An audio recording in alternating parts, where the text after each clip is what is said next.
बिस्मिल्लाहिर्रहमानिर्रहीम। अस्सलाम वालेकुम। आज जो हमारा टॉपिक है इसमें हम कार्बोहाइड्रेट मेटाबॉलिज्म करेंगे। सबसे पहले ग्लाइकोलिसिस स्टार्ट करते हैं, ठीक है। इतने स्टेप दे के आपने बिल्कुल परेशान नहीं होना, ठीक है। इसको सिंपल जो है ना मैं आपको बता देता हूँ, इसको याद करने के क्या तरीका है। सबसे पहले हमारे पास होता है ग्लूकोज। क्या होता है हमारे पास? ग्लूकोज। अब जो हम क्या करते हैं, ग्लूकोज से हम क्या करते हैं, ग्लूकोज 6 फास्फेट बनाते हैं। हमारे पास था ग्लूकोज, हमने ग्लूकोज से ग्लूकोज 6 फास्फेट बनाया with the help of enzyme which is called kinase. Simple kinase enzyme होता है। अगर ग्लूकोज काइनेज वो एंजाइम होता है जो हमारे पास फास्फेट ऐड करवाते हैं किसी जगह पे, तो ग्लूकोज में ऐड करवाए तो ग्लूकोकाइनेज इसको कहेंगे, ठीक है। तो किस पोजीशन पे करवाए? 6 पोजीशन पे, तो हम कहेंगे ग्लूकोज 6 फास्फेट, ठीक है। ये इसके बाद हमारे पास ग्लूकोज 6 फास्फेट जो है फ्रुक्टोज में कन्वर्ट हो जाता है। ग्लूकोज और फ्रुक्टोज आपस में आइसोमर है। सिंपल उन्हें अपनी जो है ना आइसोमराइजेशन किया, तो यहाँ पे आइसोमरेज एंजाइम इस्तेमाल होगा, ठीक है। उसके बाद हमारे पास क्या बन जाएगा? Fructose 6 phosphate.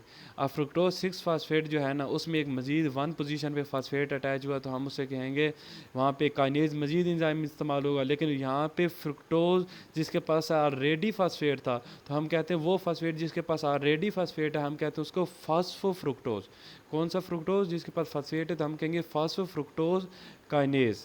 मतलब फास्फो जो फ्रुक्टोज था उसकी हमने काइनेशन की, किस पोजीशन पे? 1। तो एंजाइम होगा फास्फोफ्रुक्टोज का फैक्टोफ्रुक्टो काइनेज 1, ठीक है।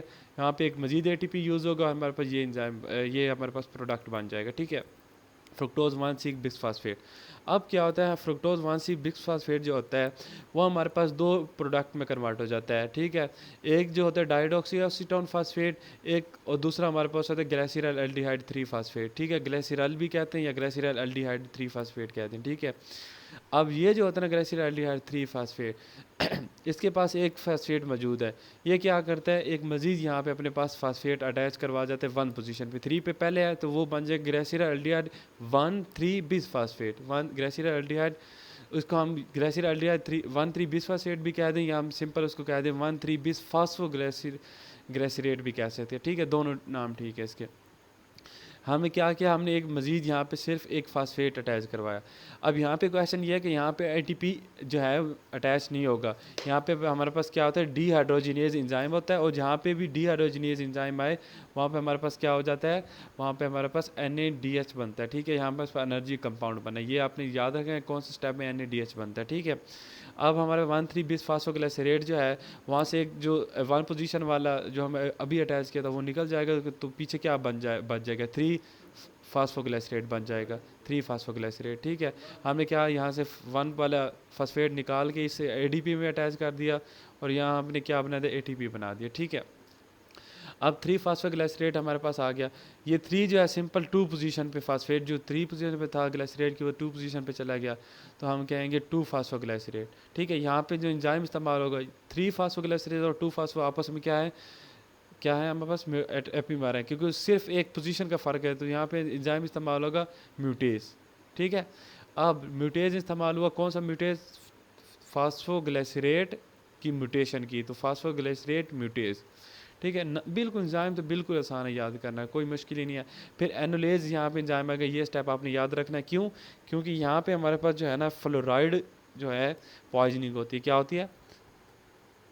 फ्लोराइड यहाँ पे क्या करते हैं, इस स्टेप को इनिबिट कर देता है, तो इसे कहते हैं फ्लोराइड पॉइजनिंग, ठीक है। तो उसकी वजह से हमारे पास फास्फोइनोल पायरुवेट नहीं बन सकेगा, ठीक है।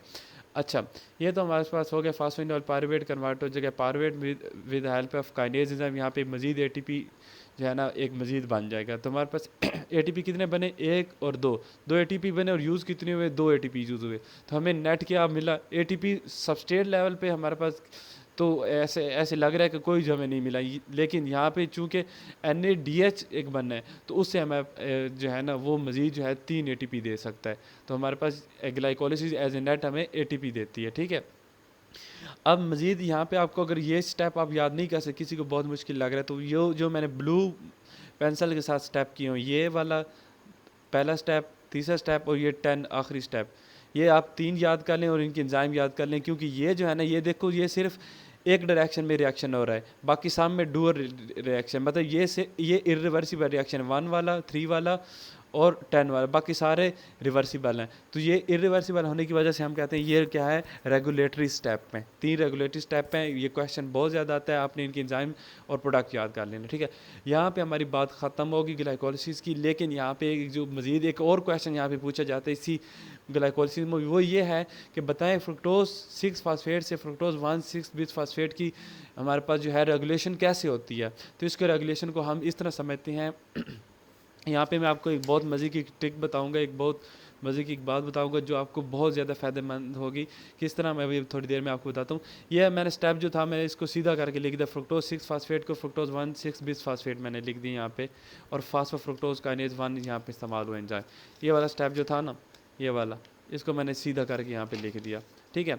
अब इस स्टेप की हमने रेगुलेशन करनी है। इसकी रेगुलेशन क्या होती है, यहाँ पे अगर देखो 1 पोजीशन पे हमने इस्तेमाल किया काइनेज एंजाइम, तो 1 पोजीशन पे लग गया, ठीक है। 1 पोजीशन पे एक और फास्फेट लग गया। अगर फास्फोफ्रुक्टोकाइनेज 2 होता तो 1 की बजाय 2 पोजीशन पे लगता, तो हमारे पास फ्रुक्टोज 1,6 बिस फास्फेट की जगह फ्रुक्टोज 1,6 बिस फास्फेट की जगह फ्रुक्टोज 2,6 बिस फास्फेट होगा। तो ये इसी तरह अगर हम फास्फोफ्रुक्टोकाइनेज 1 की जगह फास्फोफ्रुक्टोकाइनेज 2 यूज़ करेंगे इस सबस्टेट में, तो एंजाइम जो प्रोडक्ट बनेगा वो फ्रुक्टोज 2 होगा, 2 पोजीशन पे हमारे पास फास्फेट होगा। और ये जो हमारे पास प्रोडक्ट, ये रिएक्शन साथ साथ हो रहते हैं, और ये जो प्रोडक्ट होता है ना, ये इस रिएक्शन को जो है ना स्टिमुलेट करता है।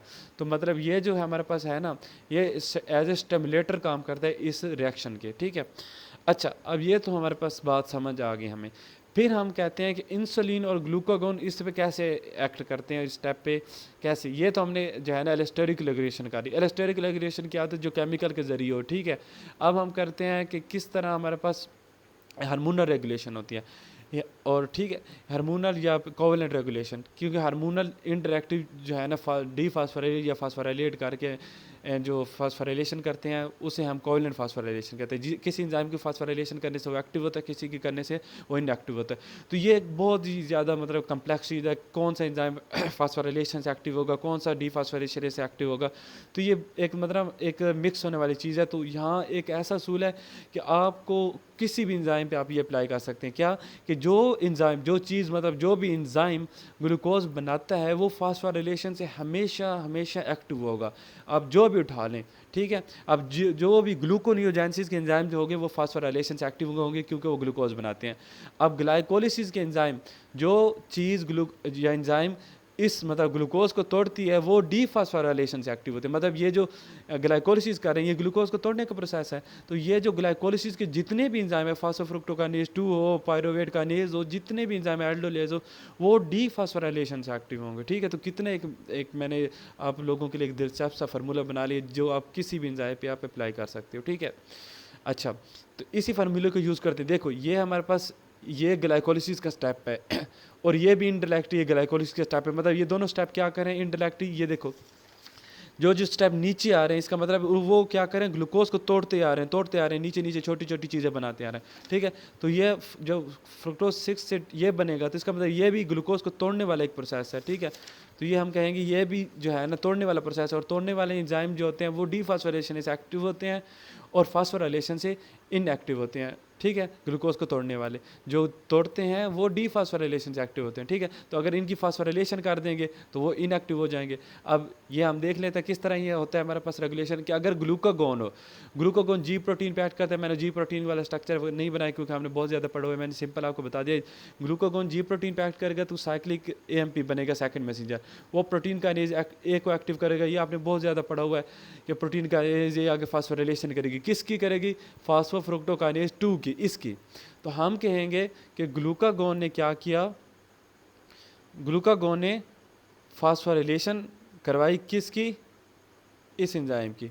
अब इस एंजाइम की जब फास्फोराइलेशन होती है तो वो इस चीज़ को देखो, जो चीज़ ग्लूकोज को तोड़ती है ये तोड़ने वाला स्टेप है ना, वो डीफास्फोराइलेशन से एक्टिव होते हैं, मतलब वो फास्फोराइलेशन से इनएक्टिव होते हैं। तो अगर ग्लूकागोन इस्तेमाल होगा तो फास्फोराइलेशन होगी इस चीज़ की, तो वो क्या हो जाएगा, ये एंजाइम इनएक्टिवेट होगा।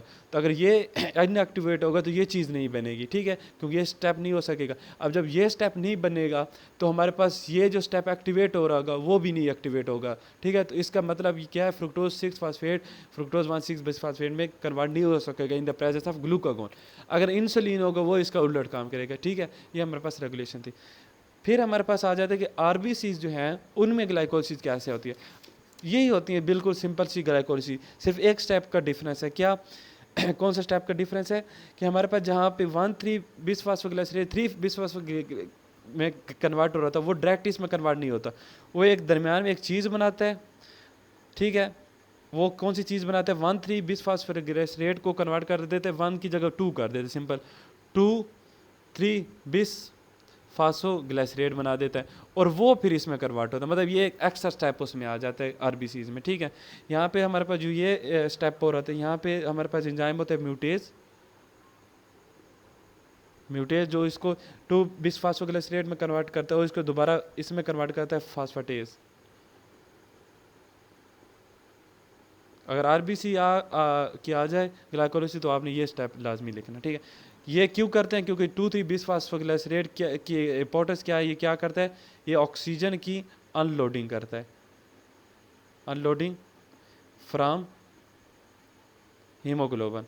मतलब ये क्या करता है, टिश्यू लेवल पे ऑक्सीजन को हीमोग्लोबिन से अनबाइंड करता है ताकि ऑक्सीजन की सप्लाई को बढ़ा सके। क्योंकि ये आरबीसी का जो है मतलब एक मैकेनिज्म इस्तेमाल है, तो वो मैं यहाँ पे आपको डिटेल में नहीं बताना चाहता, वो आपने फर्स्ट ईयर में पढ़ लिया होगा, ठीक है। यहाँ ये हमारा ग्लाइकोसिस वाला चैप्टर कंप्लीट हो गया, उसके रेगुलेशन हर चीज़ मैंने यहाँ पर लिख दी है और होप सो आपको समझ आ गई। अगर वीडियो अच्छी लगी तो लाइक और सब्सक्राइब लाजमी कर दी। Thank you.